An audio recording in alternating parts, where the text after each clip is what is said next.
Hello and welcome to Sonic Lifestyle. My name is Olivia and I'm a lifelong ballerina and classical musician who is here to help teach you how to dance ballet with no experience needed.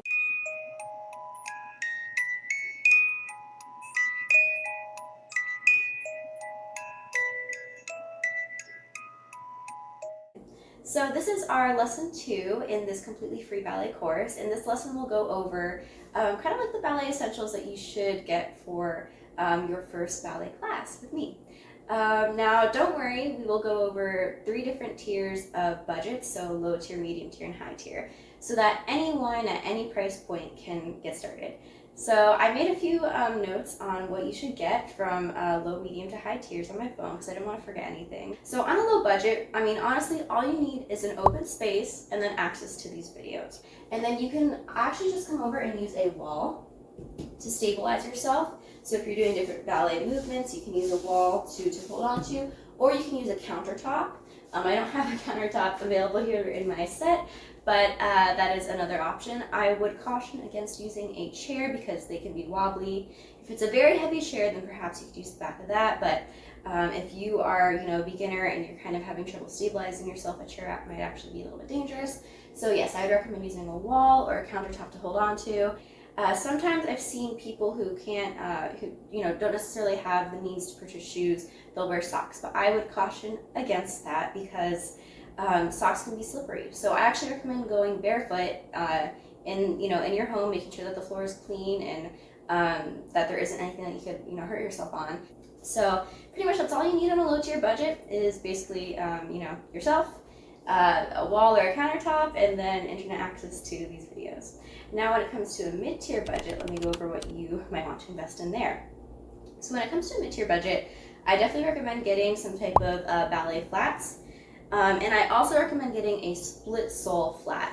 So what that means is that the bottom of the shoe, sorry, don't mind me showing you the bottom of my shoe, but basically what it means is that you have, the sole isn't all one piece, right? Because I'm not sure if you've seen the difference or noticed this, but oftentimes beginner ballet shoes, the whole bottom of the shoe will be one piece, but a split sole is when there is a part here and a part here, and you have the actual canvas of the shoe in the middle is still here. So I recommend that because you'll be able to see your point better.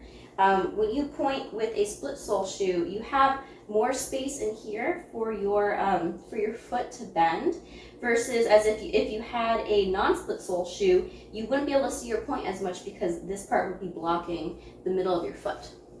So I definitely recommend getting a split sole canvas ballet shoe. Now, honestly, I got these pretty cheap online. They were on Amazon. I want to say they were maybe like $8. If I can find the link, I'll definitely share it in the description box below for you guys. But yeah, definitely a split sole canvas ballet shoe. That's something I recommend. And when I ordered these, they came with elastics already on, so that was also fantastic. Okay, so we definitely went over shoes. Another thing that I recommend is also getting a leotard and some tights, as well as a little skirt or perhaps some shorts. Typically for men, you wear like a kind of legging and a white t-shirt, as well as some ballet flats as well. So that's also something to keep in mind. But yes, typically for ladies in ballet, you would wear a leotard, some tights, some split sole shoes, and then some type of cover up like a skirt or some shorts. And then you could also, if you wanted to, if you have longer hair, invest in like a bit of a ballet bun type kit. So pretty much just some hair elastics, some bobby pins. I recommend the open facing bobby pins, and then a hairnet. So I will go over how to do a ballet bun later on, but there are tons of tutorials on YouTube on how to do a ballet bun. But if you are, if you don't want to necessarily invest in all that right away, that's totally fine. You could use, just a normal hair tie, put your hair up in a braid. You could use a claw clip. You could, do whatever you do to put your hair up normally, right? So that's pretty much it for a mid-tier budget. It's pretty much just the shoes, the tights, the leotard, a little skirt or shorts, and then something to put your hair up with, right? So when it comes to a high-tier budget, there are a lot of different things that you could invest your money into. Pretty much everything in the mid-tier budget, except for instead of like getting anything random off of like Amazon or something, you can invest in like actual name brand type items. So Capezio and Block are very good for beginner canvas shoes. I would recommend them. Also for tights, I'm wearing Capezio tights right now. I love their tights. They do a really good job on different types of tights, and they sell them in all different colors. So this is like a classic ballet pink.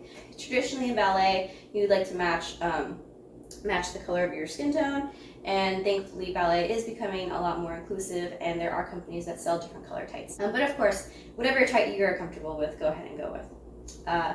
And then also same for leotards as well as skirts and warm-ups. Again, Capezio and Block are really great for warm-ups. Block makes a really, really cute wrap sweater that I feel like is very popular, and a lot of people wear just like for the ballet core aesthetic as well. And then also, of course, the ballet bun kits, like I said earlier, hair elastics, some open face bobby pins, a hair net, and also if you want to invest in some really cute ballet bun accessories. Growing up, the way that my ballet school, or my different ballet schools, would classify your level was by the color of your flowers in your hair. So there are these really, really cute ballet bun accessories that look like a little wreath of flowers, and once you do your bun, you put the flowers on top of the bun. And they come in a bunch of different colors. As you progressed, you'd maybe like in the next level up have yellow, and then have like orange, and like it kind of went up through that way. It was just a really, really cute way of signifying what ballet level you were. But of course, if you're doing all this for fun and for your own personal enjoyment, you can get whatever color ballet flowers you want. There's also really cute netted, I guess, like hair nets that come in fun colors or have little jewels and stuff on them. There's hair ribbons. You can do so much. There's a lot that you can get out of fun ballet accessories. And then let's see. Oh, a very fun and stylish ballet bag. So you can get a really cute ballet bag. You can even get it personalized with your name on it. Something that's I think so adorable is they sell like little ballet bag keychains. So like I'd say a classic keychain to get would be like a mini point shoe. They sell these little mini point shoes. You could also get like a cute little ballerina keychain. There's so many things that you could do to like customize your ballet bag, and you might even want to get like a little what's it called, like air freshener for your ballet bag too. A lot of different stores sell like little sachets that you can put into your ballet bag so that your shoes don't really smell too much. And then also just, you could invest in some other cute warm-ups too. So like leggings, there's so many fun little leggings in different colors, sweaters, let's see, like long pants. There's a lot that you can do with ballet warm-ups, and there's so many fun different styles that you can try out. And also like ballet booties, so there's like these pink or different color boots that you can get to help keep your feet warm, so you can get those as well. Let's see, there's a lot. I mean, if you have a high tier budget, you can get a lot of different things. But I would say if you are like extra serious about getting into ballet, and you have your budget is pretty much whatever you want, you could also invest in a ballet bar like this one here. This was actually I think like maybe $40 or $60 on Amazon. I can't remember, I bought it a long time ago.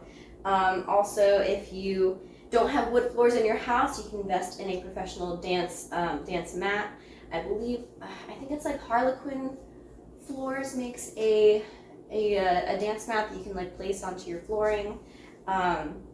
So that would really help elevate your professional training experience at home. A last thing that you could consider would be a mirror. So if you want to get like a wall mirror to hang up in your practice room so that you can see yourself, I think that's also very important. So yeah, I mean, pretty much with a high level budget, you can get so many different things. There's a lot to choose from, and definitely those are the top things I recommend though. I really hope that you enjoyed this low, medium, and high tier budget essentials for starting ballet class. The next video in this series will feature our very first dance training lesson. So I'm really excited for that, because you're going to finally start dancing and you'll do a fun little performance at the end, and we are going to have a great time learning ballet concepts and also performing. So thank you so much for tuning in. If you haven't already, please like, subscribe, turn on notifications, and I will be so excited to help teach you and be part of your ballet journey along the way. So thank you so much for being here, and I'm excited to see you in the next video. See ya!